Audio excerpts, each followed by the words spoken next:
Hi, you guys. Welcome back to Meaningful Motivations with Tracy Erickson. And of course, if you are new to this channel, welcome. My name is Tracy Erickson, and in this video, I will be reading from the book, Kid by the Side of the Road. And in today's video reading, I want to touch on the topic of the unsinkable Titanic.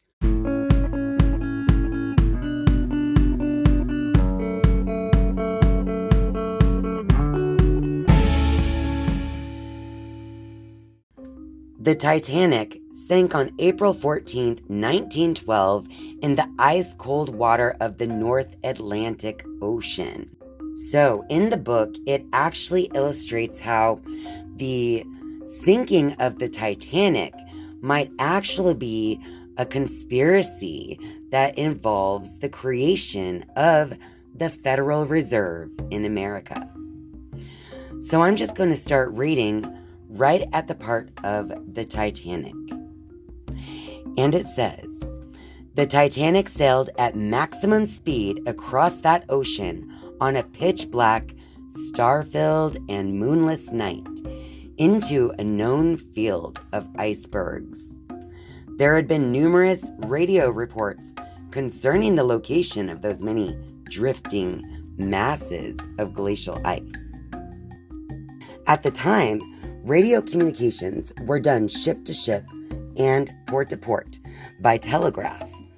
Unreleased and unknown to the public in those days was the capability to triangulate a ship's relative position using radio signal strength. From their positions nearby, other ships which were stopped for the night, including, by some reports, a rudimentary early submarine, had been tracking the location of icebergs in this area. Some contend that the iceberg field's location information was being conveyed to the captain of the Titanic.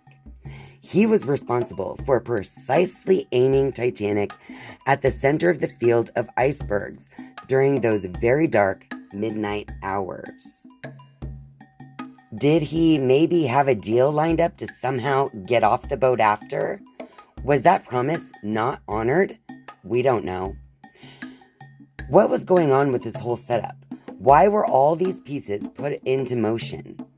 It was because the Titanic was never intended to make the crossing intact. It had to go down. For their Babylonian ritual, it was to be a death ship from the day it was put in the drawing boards, actually designing it that way for a purpose. But who would plan such a dastardly event? How could anything so monstrous and monumental actually be prepared and accomplished? And what would be the point?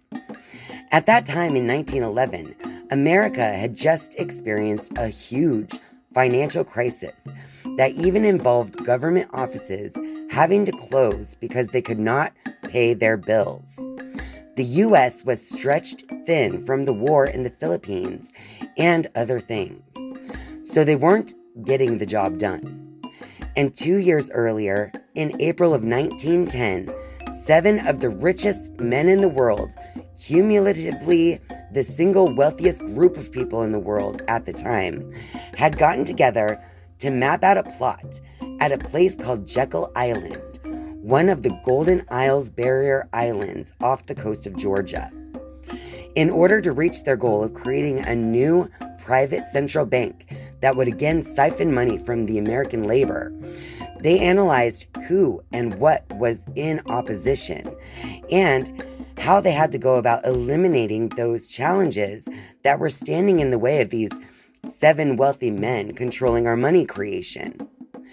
They would do whatever was needed to get into a position to earn future interest from us, just as rich men had tried to set up for our country in the past, before those other central banks were kicked out for being an unneeded service. The end result of that Jekyll Island meeting was this planned event on the North Atlantic Ocean. Their time on that island was just an interim planning session to make sure they had all the jots and titles in the right place. Leading up to their planned vote in the 1913 U.S. Congress, where they took control of our money when few were paying attention on Christmas Eve of that year. Of course, the number of yes votes needed for the majority at a special holiday session like that, with the right payoffs, guaranteed their desired result. The winter solstice, which we now celebrate as the Christmas season, in Roman times was celebrated with an event called the Saturnalia Festival. I wrote extensively about that in a previous article. This detail is relevant here because Saturn's temple in Rome was the place where Roman coinage was minted. For these wizards, there is a symbology in capturing the authority to manufacture and control the minting of money in America at the precise time of the Roman Saturnalia Festival. See the King of Misrule and his princes. What a Christmas present we received when they created the Federal Reserve Board, a private entity that is no more federal than Federal Express. And this mostly foreign and English banking cartel, run primarily by Jesuits, not Jews, would thereafter print and manage America's money supply while charging us interest for handling our money, which is just colored paper without any gold backing or even real money management assistance. It's their vig, their take, by this bunch of bloodline family mobsters who are European thugs, mostly out of the city of London. The Titanic was a part of the White Star Line, which, by the way, is code for Sirius, the dog star, which is the brightest star in the night sky. That shipping line was owned by Morgan, and the Titanic was set up as the most magnificent and unsinkable ship ever to float the oceans. Morgan was scheduled to get on the ship, making the crossing from England to the U.S. with the other elites who would be on the boat, the richest American businessmen of the time. The plan was that they could talk during this voyage and try to come up with a solution that would eliminate these engineered banking crises that mysteriously keep happening to us. At the time, during our country's most pervious financial crisis, and while J.P. Morgan was head of the Morgan banking interests, which was the largest bank in America, he had personally guaranteed money to keep our government going while we worked out a solution.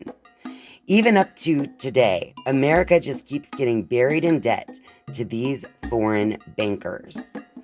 John Jacob Astor was on board and arguably the richest single man on the planet at the time. Astor was an American who opposed the type of national bank that eventually became the Federal Reserve. Other wealthy American businessmen on the ship were Isidor Straus and Benjamin Guggenheim. Cumulatively, those three represented the largest single block of wealth in our country, and each man was solidly opposed to this European orchestrated central bank. They were all going to be on board the Titanic with J.P. Morgan to talk these things over and try leaving the ship with an acceptable solution that could be pushed politically and brought to pass, eliminating our monetary and government payment servicing the debt crisis. Government employees having to stay home with no paycheck was not acceptable. So, as these wealthy Americans and all the other passengers got onto that enormous ship in London, J.P. Morgan's bags, his servants, and everything he would need for the trip had been brought to the boat, and much of it was visibly loaded. Inexplicably, his most valuable possessions, including rare paintings, were held back at the last moment. Reportedly, Morgan was ready to board, and everyone was anxiously awaiting his arrival. Being a bit of a diva, Morgan was expected to arrive at the last minute because he was such an important person. Suddenly, with very short notice and few on the boat even realizing what had happened, J.P. Morgan apparently had other things come up and could not depart with the other prominent men for these crucial meetings. Morgan stayed behind. After the boat left the dock, those in the first class section were shocked to find out that he wasn't even on the boat. But still, the huge vessel continued on its voyage anyway. They had no clue about their situation, being on a death ship, and the cruise steamed ahead with the reality that these famous and celebrated men had been baited onto the boat. That ship was always intended to attract them into this gilded cage that would be taken to the North Atlantic and sunk in a ritual that was designed to secure these foreign bankers' position of control over America. The Titanic was sailing at full speed when it crashed into the iceberg. One interesting feature of that ship was a very small rudder, making it impossible to turn as quickly as would have been intended. All it needed was heading information that steered the boat right to the iceberg. And according to many, if the ice hadn't taken it out, the submarine was available in the area to give Titanic the coup de grace, which turned out to be unnecessary. Here's an unknown aspect of that ship setting on the bottom of the ocean right now. It's not the Titanic. That is not even the ship you think. Instead, it's the Titanic's sister ship, her twin, the Olympic. Fantastic research has been done by multiple people who have meticulously documented this, including photos showing the Titanic was swapped with the Olympic while they were parked beside each other in dry dock. Why would they do that? Well, the Olympic was the first of the two ships to be built, making it more advanced in its construction timetable. And during the testing phase, the Olympic hit a British military ship coming out through a clearing as it left the harbor. That collision put a gash the length of a football field on the starboard side of Olympic's forward bow. This Titanic sister was taken to a shipyard and repaired, but the work done wasn't using the highest quality steel. In fact, they used cheap pig iron that is much more fragile and, of course, buckles easily, relative to the steel that should have been used. So that pig iron on this huge gash right in the waterline made it a fragile ship.